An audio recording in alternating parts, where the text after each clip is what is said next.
Hello friends, என்னோட 30 days weight loss challenge வந்து ரொம்ப சக்ஸஸ்ஃபுல்லாக போயிட்டுருக்கு.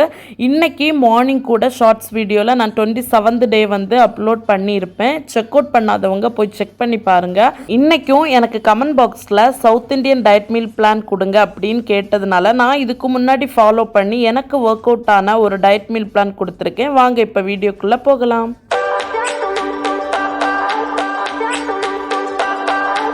ஃபர்ஸ்ட் வந்து நீங்கள் எந்த ஒரு வெயிட் லாஸ் ஜேர்னியும் ஸ்டார்ட் பண்ணுறதுக்கு முன்னாடி ஒரு சில விஷயங்கள் செக் பண்ணிவிட்டு ஸ்டார்ட் பண்ணிங்க அப்படின்னா அந்த விஷயம் வந்து உங்களை வெயிட் லாஸோட நெக்ஸ்ட் லெவலுக்கு கொண்டு போகிறதுக்கு ரொம்ப ஹெல்ப்ஃபுல்லாக இருக்கும். அதுவே உங்களை மோட்டிவேட் பண்ணும். எந்த கிவ் அப்பும் இல்லாமல் அது உங்களுக்கு ஹோப் கொடுக்கும்.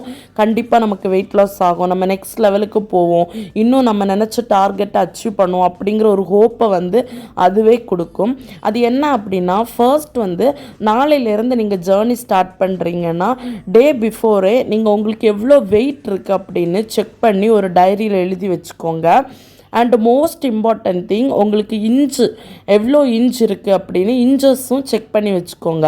ஏன் இதை சொல்கிறேன் அப்படின்னா, இன்ச் செக் பண்ணுறது ரொம்ப ரொம்ப முக்கியமான ஒரு விஷயம். ஏன்னா சிலருக்கு பாடியில் போன் வெயிட் வந்து ஜாஸ்தியாக இருக்கிறப்போ ஒரு பர்டிகுலர் ஸ்டேஜுக்கு மேலே வெயிட் லாஸ் வந்து ரொம்ப ஸ்லோவாக நடக்கும். ஆனால் நம்ம என்ன நினைப்போம்னா, எனக்கு ரொம்ப ஃபாஸ்ட்டாக வெயிட் லாஸ் ஆகலை அப்படின்னு டயட்டை கிவ் அப் பண்ணலாம் அப்படின்னு நினைப்போம். ஆனால் சைமல்டேனியஸாக இன்ச் லாஸ் நடந்துகிட்ருக்கோம், அது நமக்கு தெரியாது. ஸோ நீங்கள் இன்ச்சஸ் வந்து செக் பண்ணி வச்சிட்டிங்க அப்படின்னா இன்ச் லாஸ் எவ்வளோ ஆயிருக்கு அப்படின்னு நீங்கள் போக போக செக் பண்ணும்போது தெரிஞ்சு அதுவே உங்களை வந்து மோட்டிவேட் பண்ணிகிட்ருக்கோம். ஏன்னா இன்ச் லாஸ் அப்படிங்கிறது நமக்கு இப்போ விமன்ஸ்க்கு எடுத்தோன்னா ஸ்டொமக் ஏரியா, ஹிப் ஏரியாலெல்லாம் நல்லா ஃபேட் போட்டிருக்கோம், அப்படி தானே? ஸோ அந்த ஃபேட் வந்து ரெடியூஸ் ஆக இன்ச் லாஸ் நமக்கு ஆகிட்டே இருக்கும். நமக்கு இப்போ வெயிட் லாஸை விடைக்கும் இம்பார்ட்டன்ட் ஃபேட் லாஸ் ஆகணும். அதுதான் வெயிட் லாஸில் ஹெல்த்தியும் கூட. ஸோ இன்ச்சஸ் நீங்கள் செக் பண்ணீங்க அப்படின்னா அது கண்டிப்பாக லாஸ் ஆகிட்டு இருக்கும். ஸோ அதுவே உங்களை மோட்டிவேட் பண்ணிகிட்டு இருக்கும். ஸோ ஃபர்ஸ்ட் வந்து வெயிட் எவ்வளோன்னு செக் பண்ணுங்கள், அண்டு இன்ச் எவ்வளோ இருக்குது அப்படின்னு செக் பண்ணுங்கள்.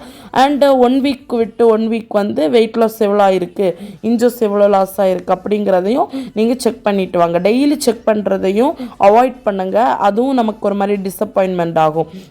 ஃபஸ்ட் டே இருந்தது நெக்ஸ்ட் டே மேபி காட்டலாம், ஃப்ரஸ்ட்ரேட் ஆகிட்டே இருக்கும். அது கூட ஒரு வேளை டிசப்பாயின்மெண்ட்டாக இருக்கும். அதனால தான் 1 வீக் விட்டு 1 வீக் செக் பண்ணுங்க அப்படின்னு சொல்கிறேன். அப்புறமா நம்ம வெயிட் லாஸோட கான்செப்ட் புரிஞ்சாலே அந்த ஜேர்னி வந்து நமக்கு ரொம்ப ஈஸியாகும். அது ஒரே ஒரு கான்செப்ட் தான். வெயிட் லாஸ் ஆகணும்னா நம்மளுக்கு பாடிக்குன்னு ஒரு பர்டிகுலர் கலோரிஸ் வேணும். அந்த கலோரிஸை விட கம்மியாக எடுத்தோம் அப்படின்னா வெயிட் லாஸ் ஆகும். அந்த கலோரிஸை விட அதிகமாக எடுத்தோம் அப்படின்னா வெயிட் கெயின் ஆகும். சேம் கலோரிஸ் எடுத்துகிட்டு இருந்தோம்னா வெயிட் மெயின்டைன் ஆகும். இப்போ கலோரி கால்குலேட்டர் எல்லாம் இருக்குது. ஸோ நீங்கள் அதை யூஸ் பண்ணி உங்கள் பாடிக்கு எவ்வளோ கலோரிஸ் வந்து பெர் டே வேணும் அப்படின்னு பார்த்துட்டு அந்த கலோரிஸை விட கம்மியாக எடுங்க. இப்போ வெயிட் லாஸ் பண்ணணும் அப்படின்னா நீங்கள் கம்மியாக எடுங்க. ஏன்னா அதை விட அதிகமாக எடுத்திங்கன்னா நமக்கு வெயிட் கெயின் ஆகும். ஸோ வெயிட் லாஸ் பண்ணணும்னா அதை விட கம்மியாக எடுங்க. இல்லை நான் டயட்டெல்லாம் இருந்து ஓரளவுக்கு என் வெயிட்டை இனி மெயின்டைன் பண்ணால் போதும் அப்படின்னா உங்கள் பாடிக்கு எவ்வளோ கலோரிஸ் வேணுமோ அந்த பர்டிகுலர் கலோரிஸை எடுத்து வெயிட்டை வந்து மெயின்டைன் பண்ணிக்கோங்க. இதுதான் இதோட கான்செப்ட். அதுக்கப்புறமா டெய்லியுமே சிம்பிள் அண்ட் ஈஸி எக்ஸசைஸ் என்ன அப்படின்னு நான் இதுக்கு முன்னாடி போட்ட வெயிட் லாஸ் சேலஞ்சிலலாம் கமெண்ட் பாக்ஸில் வந்துருந்துச்சு. ஸோ அதுக்காக நான் ஷேர் பண்ணுறேன். எனக்கு தெரிஞ்சு ரொம்ப சிம்பிள் அண்ட் ஈஸி எக்ஸசைஸ் வந்து வாக்கிங் மட்டும்தான். டெய்லி வந்து முடிஞ்சாலும் ஒரு 30 மினிட்ஸ் ஒரு பிரிஸ்க் வாக்கிங் பண்ணிக்கோங்க. அதுவே வந்து simple and easy work out தான். இது போக ஆப்ஸ் ஒர்க் அவுட் எல்லாம் இருக்குது. ஆனால் என்னை பொறுத்த வரைக்கும் என்னோட பர்சனல் ஒப்பீனியன் இது, நம்மளோட வெயிட் லாஸ் ஜேர்னியை நம்ம ஸ்டார்ட் பண்ணி வெயிட் லாஸ் ஆகும்போது ஹோல் பாடியும் தான் வெயிட் லாஸ் ஆகும். அதை விட்டுட்டு பர்டிகுலராக அப்டாமினல் ஏரியாவில் வந்து இன்ச் லாஸோ வெயிட் லாஸோ ஆகாமல் மற்ற ஏரியாஸ் தான் வெயிட் லாஸ் ஆகும் அப்படியெல்லாம் இல்லை. ஹோல் பாடியும் தான் வெயிட் லாஸ் ஆகும். அப்படி இருக்கிறப்போ பர்டிகுலராக அதுக்காக மட்டும் நம்ம ஒரு ஒர்க் அவுட் வந்து ட்ரை பண்ணணும்னு அவசியம் இல்லை. அந்த ஒர்க் அவுட்டை ட்ரை பண்ணலாம். எப்போ ட்ரை பண்ணலான்னா, நம்மளோட டார்கெட் வெயிட்டை வந்து நம்ம ரீச் பண்ணதுக்கப்புறமும் சில ஏரியாவில் ஃபேட் இன்னும் டெபாசிட் ஆகி இருக்குது, இன்னும் அந்த ஏரியாவை கம்மி பண்ணணும்னு நீங்கள் ஃபீல் பண்ணுறீங்கன்னா அந்த டைம் இந்த மாதிரி ஹார்டான ஒர்க் அவுட் வந்து நீங்கள் ட்ரை பண்ணிக்கலாம். ஓவர் வெயிட்டடாக இருக்கும்போது ஃபஸ்ட்டே நீங்கள் இந்த ஒர்க் அவுட்டெல்லாம் கையில் எடுத்து ஸ்டார்ட் பண்ணிங்கன்னா ஒரு ஸ்டேஜுக்கு மேலே உங்களுக்கே ஒரு லேசினஸ் வந்துடும். பட் எல்லாரையும் நான் இதுக்குள்ளாடி கொண்டு வரல, ஒரு சிலருக்கு அந்த மாதிரி இருக்கும். ஸோ ஒர்க் அவுட்டு ஃபஸ்ட்டே ஹார்டான ஒர்க் அவுட்டை கையில் எடுக்கும்போது லேசினஸ் வந்து நமக்கு டயட் வேண்டாம், இந்த ஜேர்னியே வேண்டாம் அப்படின்னு ஒரு ஃபீல் வந்துடும். ஸோ ஃபஸ்ட்டு வந்து பேசிக்காக சிம்பிளாக ஒரு வாக்கிங் மட்டும் ஸ்டார்ட் பண்ணுங்கள். அப்புறம் போக போக நீங்களே ஃபிட் ஆகி உங்கள் பாடி கொஞ்சம் லேஸ் ஆனதுக்கப்புறமா இந்த மாதிரி ஹார்டான ஒர்க் அவுட்டெல்லாம் கையில் எடுங்க. ஸோ இது வந்து என்னோடய பர்சனல் ஒப்பீனியன். ஸோ உங்களுக்கும் அதை வந்து ஷேர் பண்ணணும்னு தோணுச்சு. பட் உங்களுக்கு ஓகே மைண்ட் செட் வந்து ஹார்டான ஒர்க் அவுட் இனிஷியல் ஸ்டேஜ்லேயே பண்ணாலும் நான் பெட்டராக ஃபீல் பண்ணுறேன்னா நீங்கள் கண்டிப்பாக தாராளமாக அதை ஃபாலோ பண்ணிக்கலாம். இல்லை அப்படி எனக்கு பெட்டராக ஃபீல் பண்ணலை அப்படின்னா நீங்கள் டார்கெட் வெயிட்டை வந்து ரீச் பண்ணதுக்கப்புறமா பேலன்ஸ் இருக்கிற ஃபேட்டை கொஞ்சம் கொஞ்சமாக எனக்கு பர்ன் பண்ணணும்னு தோணுதுன்னா அதுக்கு செட் ஆகிற மாதிரியான கொஞ்சம் ஹார்ட் ஒர்க் அவுட் வந்து நீங்கள் ஃபாலோ பண்ணிக்கோங்க. நான் உங்கள் கூட ஷேர் பண்ணுற இந்த டயட்டு, வெயிட் லாஸு, அப்புறம் டயட் ரிலேட்டட் ஃபுட்ஸு, இந்த மாதிரி வீடியோஸ் எல்லாமே நான் ஃபாலோ பண்ணி என்னோடய எக்ஸ்பீரியன்ஸில் எனக்கு அது குட் ரிசல்ட்டை கொடுத்ததுனால மட்டும்தான் நான் வந்து உங்கள் கூட ஷேர் பண்ணிகிட்ருக்கேன். ஏன் அப்படின்னா இது வந்து ஹெல்த்து சம்மந்தப்பட்ட விஷயம் அப்படிங்கிறதுனால நீங்கள் எந்த டயட்டுனாலும் ஃபாலோ பண்ணுறதுக்கு முன்னாடி ஒரு டயட்டிஷியனை வந்து கன்சல்ட் பண்ணுறது ரொம்ப நல்லது. ஏன்னா நான் இது எதுவுமே ப்ரொஃபஷ்னலி ஷேர் பண்ணவே இல்லை. நான் என்னோடய லைஃப்பில் இம்ப்ளிமெண்ட் பண்ணி எனக்கு அதில் குட் ரிசல்ட் கிடைச்சதை மட்டும்தான் நான் உங்கள் கூட ஷேர் பண்ணிகிட்ருக்கேன். நான் இப்போ உங்கள் கூட ஷேர் பண்ண போகிற இந்த சவுத் இண்டியன் மீல் பிளான் கூட என்னோடய பிஃபோர் மேரேஜ் நியர்லி ஒரு 4 இயர்ஸ் முன்னாடி நான் இதை ஃபாலோ பண்ணி 1 மந்தில் வந்து 5 kgs வரைக்கும் ரெடியூஸ் பண்ணியிருக்கேன். ஸோ அந்த எக்ஸ்பீரியன்ஸில் தான் இந்த டயட் மீல் பிளானையே நான் உங்கள் கூட ஷேர் பண்ணிக்க போகிறேன். இது வரைக்கும் எந்த வெயிட் லாஸுமே நீங்கள் ட்ரை பண்ணாமல் இந்த டயட் மீல் பிளான் இப்போ தான் ஃபர்ஸ்ட் டைம் ட்ரை பண்ண போகிறீங்கன்னா கண்டிப்பாக 1 மந்தில் 3 to 5 kgs வந்து ரெடியூஸ் ஆகிறது கன்ஃபார்ம். அதில் எந்த டவுட்டுமே இல்லை. மேபி நீங்கள் நிறைய டயட் ஃபாலோ பண்ணி நீங்கள் எக்ஸ்பீரியன்ஸ் ஆகிருக்கீங்கன்னா ஒரு 2 kgs to 3 kgs ரெடியூஸ் ஆகலாம். இல்லை அப்படின்னா ஃபர்ஸ்ட் டைம் இப்போ தான் ஒரு டயட்டே நான் ஃபாலோ பண்ண போகிறேன், ஆனால் எனக்கு ரொம்ப கிராஷ் டயட்டெல்லாம் இன்ட்ரெஸ்ட் இல்லை, எனக்கு வந்து கொஞ்சம் ஹெல்தி மீலாக இருக்கணும், சேம் டைம் நம்ம சவுத் இண்டியன் டெய்லி சாப்பிட்ற ஃபுட்டாக இருக்கணும் அப்படின்னு எக்ஸ்பெக்ட் பண்ண யாராவது இருக்கீங்க அப்படின்னா உங்களுக்கு இது ரொம்ப ஹெல்ப்ஃபுல்லாக இருக்கும். அண்ட் கண்டிப்பாக 1 மந்தில் 3 to 5 kgs வந்து கண்டிப்பாக உங்களுக்கு ரெடியூஸ் ஆகும். இப்போ நம்ம வந்து டயட் மீல் பிளான் என்ன அப்படின்னு வந்து பார்க்கலாம். எனக்கு இந்த வெயிட் லாஸில் ஃபேட் கட்டர் ட்ரிங்க் மேலே எல்லாம் பெரிய உடன்பாடு இல்லை. ஸோ அதனால் நான் மார்னிங் எழுந்திரிச்சதும் ஒரு கிளாஸ் தண்ணி குடிச்சிட்டு ஸ்ட்ரைட்டாக பிரேக்ஃபாஸ்ட் தான் போவேன். நான் டீ, காஃபி எதுவுமே எடுத்துக்கிறதில்ல, சுகர் ஐட்டம்ஸ் எதுவுமே எடுத்துக்கிறதில்ல, எல்லாம் கட் பண்ணிட்டேன் அந்த டைமில். மார்னிங் பிரேக்ஃபாஸ்ட்டாக எங்கள் அம்மா வீட்டில் என்ன வைக்கிறாங்களோ அதை தான் நான் எடுத்துக்கிட்டேன். இப்போ இட்லின்னா ஒரு 3 இட்லி எடுத்துப்பேன், தோசைன்னா 2 தோசை, இடியப்பம் அப்படின்னாலும் ஒரு 3 இடியப்பம், அண்ட் புட்டு வச்சாலுமே அதில் ஒரு ½ புட்டு எடுத்துப்பேன். இப்போது ஒரு ஹோல் புட்டில் ½ போர்ஷன் எடுத்துப்பேன். அதுக்கப்புறம் ஃப்ரூட்ஸ் எடுத்துப்பேன், ஒரு பவுல் நிறையா. அன்னைக்கு எங்கள் வீட்டில் என்ன அவைலபிளாக இருக்கோ அதை எடுத்துப்பேன். அண்ட் சத்துமாவு கஞ்சியுமே ரொம்ப ஹெல்தி. அந்த டைம் பெண் குழந்தைங்களுக்காக சத்துமாவு வந்து அங்கன்வாடியில் கொடுத்துட்டு இருந்தாங்க. ஸோ நாங்கள் அதை வேஸ்ட் பண்ணாமல் வாங்கி இந்த மாதிரி யூஸ் பண்ணிப்போம். அண்டு ஃப்ரூட்ஸ் எடுத்தால் கூட நல்ல ஒரு பவுல் நிறைய எடுத்துப்பேன். அன்னைக்கு எங்கள் வீட்டில் என்ன அவைலபிளாக இருக்கோ அதை வந்து நான் எடுத்துப்பேன்.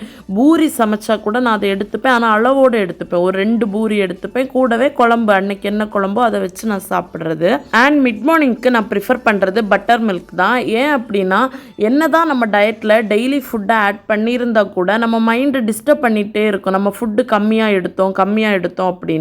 அந்த டிஸ்டர்பன்ஸில் இருந்து கொஞ்சம் வெளியில் வரணும், நம்ம ஏதோ ஒன்று சாப்பிட்டோம் அப்படிங்கிற ஒரு ஃபீலை கொடுக்கணுங்கிறதுக்காக தான் நான் பட்டர் மில்க் வந்து சூஸ் பண்ணேன். பட்டர் மில்க் வந்து ஸ்டொமக்கும் ஃபில்லிங்காக இருக்கும் அண்ட் நல்ல டேஸ்ட்டாகவும் இருக்கும். நமக்கு அந்த டைம் டேஸ்டியாக ஏதாச்சும் கிடச்சா நல்லா இருக்கும்னு தோணும்ல. ஸோ இந்த ரெண்டுமே கொஞ்சம் ஃபுல்ஃபில் ஆன மாதிரி இருக்கும். ஸோ பட்டர் மில்க் வந்து கொஞ்சம் காரமாக, உப்பு இதோட இருக்கிறதுனால கொஞ்சம் டேஸ்ட்டாகவும் இருக்கும். சேம் டைம் நம்ம குடித்ததுக்கப்புறம் ஸ்டொமக்கும் கொஞ்சம் எம்டியாக இல்லாமல் நல்ல ஃபில்லிங்காக இருக்கும். தட்ஸ் ஒய் நான் வந்து அந்த டைம் பட்டர் மில்க் எடுத்துப்பேன். அதுக்கப்புறமா ஆஃப்டர்நூன் லஞ்சுக்கு வந்து ஒரு கப் ஆஃப் ரைஸ் எடுத்துக்கிட்டேன். இது என்ன ரேஷியோவில் எடுத்தேன் அப்படின்னா, டெய்லி நான் வந்து ஒரு சம் குவான்டிட்டி ஆஃப் ரைஸ் எடுத்து சாப்பிட்டுட்டு இருந்தேன் அப்படின்னா இந்த டயட் ஸ்டார்ட் பண்ணதுக்கப்புறமா அதை அப்படியே ஸ்ப்ளிட் பண்ணி ½ போர்ஷன் ஆக்கி ½ போர்ஷன் ரைஸ் வந்து அதுக்கப்புறத்துலேருந்து எடுக்க ஆரம்பித்தேன். அண்ட் கூட வெஜ்ஜீஸாக அன்னைக்கு எங்கள் அம்மா வந்து என்ன பொரியல் வீட்டில் வச்சாங்களோ அந்த பொரியலை கொஞ்சம் நிறைய எடுத்து வந்து சாப்பிடுவேன். கூடவே ஒரு எக் ஆம்லேட் போட்டு வச்சுருப்பேன். இதுக்கு பதிலாக நீங்கள் என்ன நான்வெஜ் வேணாலும் எடுத்துக்கலாம். சிக்கன் பீசஸ் எடுத்துக்கலாம், இல்லை ஃபிஷ் கூட எடுத்துக்கலாம். ப்ரோட்டீன் ரிச்டாக எது எடுத்தாலுமே இட்ஸ் குட் ஃபார் ஹெல்த் தான். அண்ட் நான் அந்த டைமில் ஏதாச்சும் ஒரு பொரியல் வச்சு தான் சாப்பிட்டேன். ஆனால் இது என்னோட ஒரு சஜஷன் தான். அந்த பொரியலுக்கு கூட உங்களுக்கு பாசிபிள் அப்படின்னா ஏதாச்சும் ஒரு கீரை வந்து டெய்லி ஆட் பண்ணிக்கோங்க. அது என்ன கீரை வேணாலும் இருக்கட்டும், முருங்கைக்கீரையாக இருக்கட்டும், இல்லை மார்க்கெட்டில் விற்றுட்ருக்கிற நார்மல் கீரை இருக்கும்ல, அந்த மாதிரி கீரைனா கூட பரவாயில்ல. ஆனால் எந்த கீரைனாலும் கண்டிப்பாக ஒரு கீரை வந்து சைடில் வச்சு எடுத்துக்கிறது ரொம்ப நல்லது. அது கூடவே அன்னைக்கு வீட்டில் வச்ச பொரியல், கூடவே குழம்பு, அதுக்கப்புறமா எக்ஸ்ட்ராவாக ஒரு எக் ஆம்லேட், இதெல்லாம் வச்சு சாப்பிடும்போது கொஞ்சம் ரைஸ் சாப்பிட்டா கூட நமக்கு நல்ல ஃபில்லிங்காக இருக்கும், நிறைய சாப்பிட்ட ஒரு ஃபீல் இருக்கும். அதுக்கப்புறமா லஞ்ச் சாப்பிட்டு முடிச்சதும் ஸ்வீட் சாப்பிட்ற பழக்கம் சிலருக்கு இருக்கும். அந்த கிரேவிங்ஸை கண்ட்ரோல் பண்ணுறதுக்கு கொஞ்சம் கிரேப்ஸ் வீட்டில் வாங்கி வச்சு லஞ்ச் முடிச்சதும் 2 to 3 பீஸ் கிரேப்ஸ் வந்து சாப்பிட்டீங்கன்னா அதுவுமே ஃபுல்ஃபில் ஆகும். அதுக்கப்புறமா ஒரு ஹோல் டயட் டேலையுமே ரொம்ப டேஞ்சரஸான டைம் இந்த ஈவினிங் டைம் தான். நம்ம ஆஃபீஸ் போகிறவங்களா இருப்போம், இல்லை ஸ்கூல் படிக்கிற பிள்ளைங்களா இருப்போம், காலேஜ் படிக்கிற பிள்ளைங்களா இருப்போம். அந்த ஈவினிங் வரும்போது தான் நல்ல பசியோடு வருவோம். ஏதாச்சும் வந்து சாப்பிட கிடச்சா நல்லா இருக்கும் அப்படிங்கிற ஒரு ஃபீல் இருக்கும். அந்த டைமில் நீங்கள் கொஞ்சம் ஹெல்த்தியாக ப்ரிஃபர் பண்ணிக்கோங்க. எக்ஸாம்பிளுக்கு இந்த சன்னா, அப்புறம் இந்த பச்சை பயிறு, இதெல்லாம் மார்னிங்கே நீங்கள் வந்து போகிறதுக்கு முன்னாடி, ஆஃபீஸ் போகிறதுக்கு முன்னாடி, இப்போ வீட்டில் இருக்கிறவங்க ஆனால் கூட ஓகே தான், மார்னிங்கே வந்து கொஞ்சம் ஊற போட்டுட்டிங்கன்னா ஈவினிங் வந்து கொஞ்சம் குக் பண்ணி அதில் கொஞ்சமாக தேங்காய் மட்டும் போட்டு மிக்ஸ் பண்ணி எடுத்திங்கன்னா நல்ல டேஸ்ட்டாக இருக்கும். அண்ட் அது கூடவே டீ காஃபி எல்லாம் என்னால் அவாய்டே பண்ண முடியாது அப்படிங்கிறவங்க ஒரு டைம் வந்து அதுக்கு பதிலாக வந்து கருப்பட்டி காஃபி எடுத்துக்கோங்க, ரொம்ப ஹெல்த்தியும் கூட. ஸோ இல்லை என்னால் வந்து டீ காஃபியை கண்டிப்பாக கண்ட்ரோல் பண்ண முடியும், சுகர் டெம்ப்டிங் இல்லாமல் என்னால் ஒன் டேவை ஸ்பெண்ட் பண்ண முடியுது அப்படின்னா கருப்பட்டி காஃபி கூட எடுக்காமல் இருக்கிறது நல்லது. ஏன்னா சுகருன்னா ஒயிட் சுகர், ப்ரௌன் சுகர் இப்படி எந்த வேரியேஷனுமே இல்லை, எல்லாத்துக்குமே சேம் கலோரிஸ் தான், ஒரு சின்ன டிஃப்ரென்ஸ் தான் இருக்கும். ஸோ சுகருங்கிற ஒன்றா டோட்டலாக அவாய்ட் பண்ணிவிட்டு இந்த டயட் இருக்கிறது இன்னும் எஃபெக்டிவாக இருக்கும். ஆனால் உங்களால் சுத்தமாக கண்ட்ரோல்டே பண்ண முடியலை அப்படின்னா நீங்கள் கருப்பட்டி காஃபி வந்து ப்ரிஃபர் பண்ணுறது நல்லது. ஆனால் ஈவினிங் டைமில் ஸ்நாக் வந்து கண்டிப்பாக எடுத்துக்கோங்க, ஆனால் கொஞ்சம் ஹெல்த்தியாக எடுத்துக்கோங்க. அதுக்கப்புறமா லிட்டில் பிட் டேஞ்சரஸ் டைம் இன்னொன்று உண்டு அப்படின்னா அது டின்னர் டைம் தான். மார்னிங் ஃபுல்லாக ஒர்க் பண்ணி பிஸியாக இருக்கிற நம்ம நைட்டு தான் கொஞ்சம் ரிலாக்ஸாக இருப்போம், அந்த டைம் தான் நிறைய சாப்பிடணும் அப்படின்னு தோணும். நான் அந்த மாதிரி ஒரு பர்சன் தான், நைட்டு கொஞ்சம் நல்லா சாப்பிடுவோன்னு நினைப்பேன். அண்டு மிட் நைட் விட்டால் மிட் நைட் கூட வீட்டில் ஸ்நாக்ஸ் ஏதாச்சும் இருந்துச்சுன்னா அதை எடுத்து வச்சு நல்லா சாப்பிட்டுட்டு இருப்பேன். ஸோ இந்த மாதிரி ஒரு மிஸ்டேக் பண்ணிகிட்டு இருந்த ஒரு ஆள் தான் நானுமே. ஸோ அந்த மாதிரி மிஸ்டேக்ஸ் வந்து பண்ணாமல் இருக்கிறது நல்லது. நைட் எப்போவுமே எவ்வளோ லைட் ஃபுட் சாப்பிட்டுட்டு படுக்க முடியுமோ அவ்வளோ லைட் ஃபுட் சாப்பிட்டுட்டு படுங்க. எக்ஸாம்பிளுக்கு இந்த வெஜிடபிள் போட்டு சாலட்ஸ் மாதிரி பண்ணிக்கலாம், இல்லையா ஏதாச்சும் சிக்கன் சூப்பு, மட்டன் சூப்ஸு, இந்த மாதிரி, இல்லை வெஜிடபிள் சூப்ஸு, இந்த மாதிரி ஏதாச்சும் சூப்ஸ் போட்டு குடிக்கலாம். இல்லையா ஏதாச்சும் ஒரு ஃப்ரூட்ஸ் எடுத்துக்கலாம், ஒரு ஆரஞ்சு பழம், ஒரு ஆப்பிள், இல்லை ஒரே ஒரு கொய்யா பழம், இல்லை வாட்டர் மெலன்னா ஒரு பவுலில் கொஞ்சம் வாட்டர் மெலான் இந்த மாதிரி கட் பண்ணி எடுத்து க்யூப்ஸ் சாப்பிட்லாம். ஸோ இந்த மாதிரி நீங்கள் ப்ரிஃபர் பண்ணிக்கோங்க. இல்லை எனக்கு வீட்டில் வச்சு தான் சாப்பிடணும்னு இருக்குது அப்படின்னா தோசை, இட்லி இந்த மாதிரி கூட நீங்கள் எடுத்துக்கோங்க. ஆனால் குவான்டிட்டி வந்து ரொம்ப கம்மி பண்ணி உங்களை வந்து அந்த நைட் ரொம்ப ஹெவியாக ஃபீல் பண்ண வைக்காமல் லைட்டாக தான் சாப்பிட்ருக்கோங்கிற ஃபீலை வந்து கொடுக்குற மாதிரியான ஃபுட் வந்து கொஞ்சம் லைட்டாக எடுத்துக்கோங்க, அவ்வளோதான். அண்ட் அது கூடவே வெயிட் லாஸில் எப்போவுமே ஒரு 3 கண்டிஷனை ஸ்ட்ரிக்டாக ஃபாலோ பண்ணுங்கள். கண்டிஷன் நம்பர் 1 என்ன அப்படின்னா, இந்த பேக்கரிஸில் வந்து நமக்கு சேல் பண்ணுறது மாதிரியான ஜங்க் ஃபுட்ஸ் இருக்கும்ல, இது எதுவுமே நான் வாங்கி சாப்பிட மாட்டேன் அப்படிங்கிற ஒரு கண்டிஷனை வச்சுக்கோங்க. அண்ட் கண்டிஷன் நம்பர் 2 பார்த்திங்கன்னா, ப்ராசஸ்டு ஃபுட்டோ ப்ராசஸ்டு ட்ரிங்க்ஸ் எதுவுமே வாங்கி சாப்பிடவோ குடிக்கவோ கூடாது. ஆக்சுவலாக ப்ராசஸ்டு ஃபுட்டுன்னா நம்ம சூப்பர் மார்க்கெட்ஸ்லாம் பாக்கெட் பண்ணி வச்சுருக்கிற எல்லா ஃபுட்ஸுமே ப்ராசஸ்டு ஃபுட்ஸ் தான். அதுக்கப்புறமா ட்ரிங்க்ஸ் வந்து இந்த ஸ்ப்ரைட்டு, மிராண்டா, அதுக்கப்புறம் 7up இந்த மாதிரி எந்த ட்ரிங்க்ஸாக இருந்தாலுமே வாங்கி குடிக்காதீங்க. அதில் ஜாஸ்தியாக நிறைய சுகர் கண்டென்ட்ஸ் இருக்குது. ஸோ அதெல்லாம் வாங்கி குடிக்கிறத நான் வந்து இனிமேல் பண்ண மாட்டேன் அப்படின்னு ஒரு கண்டிஷன் எடுத்துக்கோங்க. அண்ட் கண்டிஷன் நம்பர் 3 வந்து ரொம்ப ரொம்ப இம்பார்ட்டண்ட்டான ஒரு கண்டிஷன், சுகரும் சுத்தமாக எடுக்காதீங்க. ஒரு 10 நாள் கண்ட்ரோல் பண்ணிட்டோம் அப்படின்னா அதுக்கப்புறமா நீங்களே நினச்சாலும் சுகர் எடுக்க மாட்டீங்க, சுத்தமாக வெறுத்துருவீங்க. அதனால தான் சொல்கிறேன். அது மட்டும் இல்லை, சுகரோட பெனிஃபிட்ஸ் இந்த சுகரை எடுக்காமல் இருக்கிறதுனால அவ்வளோ பெனிஃபிட்ஸ் இருக்குது. நான் பர்சனலி எக்ஸ்பீரியன்ஸ் பண்ணது, என்னோடய ஸ்கின் வந்து நல்ல க்ளோ ஆச்சு. எனக்கு ஃபேஸில் வந்து நிறைய ஆக்னே மாதிரியெல்லாம் இருந்துச்சு, எல்லாமே கம்ப்ளீட்டாக ரிமூவ் ஆச்சு. நான் எந்த க்ரீம்ஸோ எதுவுமே நான் அப்ளை பண்ணலை. டயட் ஃபாலோ பண்ணி டே பை டே போக போக எனக்கு கொஞ்சம் கொஞ்சமாக இம்ப்ரூவ்மெண்ட்ஸும் தெரிய ஆரம்பிச்சு. ஸோ இப்போ நான் வந்து சுகரை எடுக்கிறதில்ல. அப்படி ஏதோ ஒரு சுச்சுவேஷனில் எனக்கு எடுக்கிற மாதிரி வந்தால் கூட 1 ஸ்பூன் சுகர் ஆட் பண்ணுவேன். அதுவே எனக்கு போதுமாக இருக்குது. இப்போ பழகிருச்சு. அண்ட் இந்த டயட்டெல்லாம் நீங்கள் ஃபாலோ பண்ணிங்கன்னா கண்டிப்பாக இன்னும் மந்தில் 5 kgs வந்து உங்களுக்கு ரெடியூஸ் ஆகும். ஆனால் நீங்கள் எந்த சீட்டிங்கும் பண்ணாமல் இதில் ரொம்ப ஸ்ட்ரிக்டாக இருக்கணும். ஸ்ட்ரிக்டாக இருந்தால் மட்டும்தான் உங்களுக்கு வந்து ரெடியூஸ் ஆகும். ஐ ஹோப் இந்த வீடியோ மூலமாக வெயிட் லாஸ் பற்றின ஒரு சில ஐடியாஸ் வந்து உங்களுக்கு கிடச்சிருக்கும். நீங்கள் ஓவர் வெயிட்டடாக இருக்கீங்க, வெயிட் லாஸ் பண்ணணும்னு ஆசைப்படுறீங்க அப்படின்னா நீங்கள் வந்து கண்டிப்பாக ஃபர்ஸ்ட் ஸ்டெப் வந்து எடுத்து வைங்க. கொஞ்சம் கூட யோசிக்காமல், அதுவும் உங்களுக்காக உங்கள் ஹெல்த்துக்காக மட்டும் யோசித்து எடுத்து வைங்க. மற்றவங்க என்ன சொல்கிறாங்க அப்படிங்கிறதுக்காக இல்லாமல் உங்களுக்காக அந்த ஃபர்ஸ்ட் ஸ்டெப் எடுத்து வைங்க. அப்புறமா எனக்குமே கமெண்ட் பாக்ஸில் கமெண்ட் பண்ணுங்கள், நீங்கள் எவ்வளோ கேஜிஸில் ஸ்டார்ட் பண்ணி இப்போ எவ்வளோ வெயிட் லாஸ் பண்ணியிருக்கீங்க அப்படிங்கிறதையும். எனக்குமே கொஞ்சம் ஹாப்பியாக இருக்கும். ஸோ அவ்வளோதான், இந்த வீடியோ ஃபுல்லாக பார்த்துருப்பீங்க அப்படின்னு நான் நினைக்கிறேன். வீடியோ பிடிச்சிருந்தா லைக் பண்ணுங்கள் அண்ட் நம்ம சேனல் பேஜ் போய் பாருங்கள். சேனல் பிடிச்சிருக்கு அப்படின்னா நம்ம சேனலை சப்ஸ்கிரைப் பண்ணிக்கோங்க. அண்ட் இது வரைக்கும் சப்ஸ்கிரைப் பண்ண எல்லாருக்குமே ரொம்ப ரொம்ப தேங்க்யூ. அண்ட் நம்ம இன்னும் சீக்கிரமாக வந்து 1000 சப்ஸ்கிரைபர்ஸ் வந்து ரீச் பண்ண போகிறோம். இது வரைக்கும் எனக்கு சப்ஸ்கிரைப் பண்ணிகிட்டு இருக்கிற எல்லாருக்குமே ரொம்ப ரொம்ப தேங்க்யூ.